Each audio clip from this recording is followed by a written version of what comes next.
My name is Park McHenry. I'm the sponsoring broker for McHenry Residential and the McHenry Company. I hope this message finds all of you staying safe, happy, and healthy. My heart and our hearts at our two companies go out to all those that have been affected by the COVID-19 outbreak in New Orleans. We have a number of people that we're close to that I know have been impacted, and our thoughts and prayers remain with your families and those patients that are battling this at this time.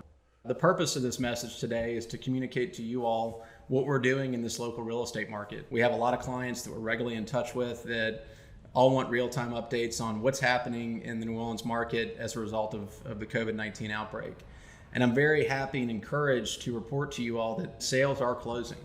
I put the search in the MLS from March 12th, which was about the date that this really started becoming obvious and very serious condition in our market, up until today, March 31st.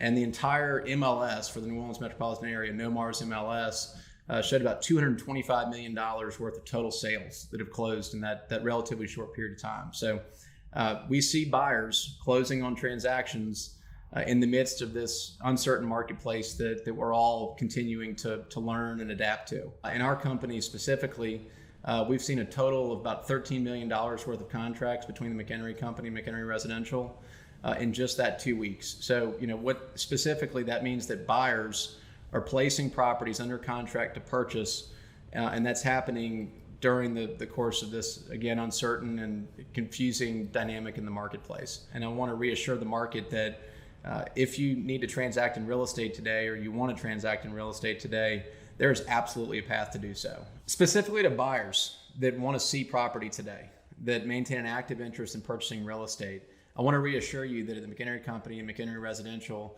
we have already organized and are effectively on a daily basis orchestrating completely contact-free showings. These are safe environments where we're following all the protocols that are recommended by CDC. But specifically to talk about the process through which we are closing sales today, everyone from the inspector, the appraiser, the closing attorney, all agents involved, the buyer, the seller, have figured out how to navigate this process from first showing to closing. Our hearts really go out to those that have businesses that have been negatively impacted.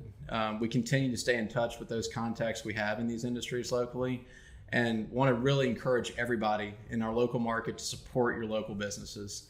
Remember that when you make a to-go order from one of the restaurants that's figuring out how to navigate these very difficult circumstances, that's going to go a long way to keep that restaurant in business when this finally comes to an end, when we return to normalcy. Overall, as it relates to our market, I do want to communicate to everybody that's receiving this message. We view this as an interim condition in our market. We've never dealt with an issue like this in the financial markets that's so related to a public health matter as serious as the COVID-19 outbreak in the country has been. So this is new territory for all of us. I tell everybody in our team, everybody's going to process this event a little bit differently. Let's be sensitive to that reality and really try and work with our clients, our families, our friends to do our part in how we're promoting what is possible in this marketplace, the positive things that are occurring. It's hard to sort through a lot of this in the news right now because there is so much scary negative news that's accompanying this issue. There is a lot of positive news that's developing as well. So we can absolutely transact in real estate. We're here to help in that regard. And we wish you all the best moving forward. And I hope that the next communication we make, we're looking at COVID-19 in the rear view.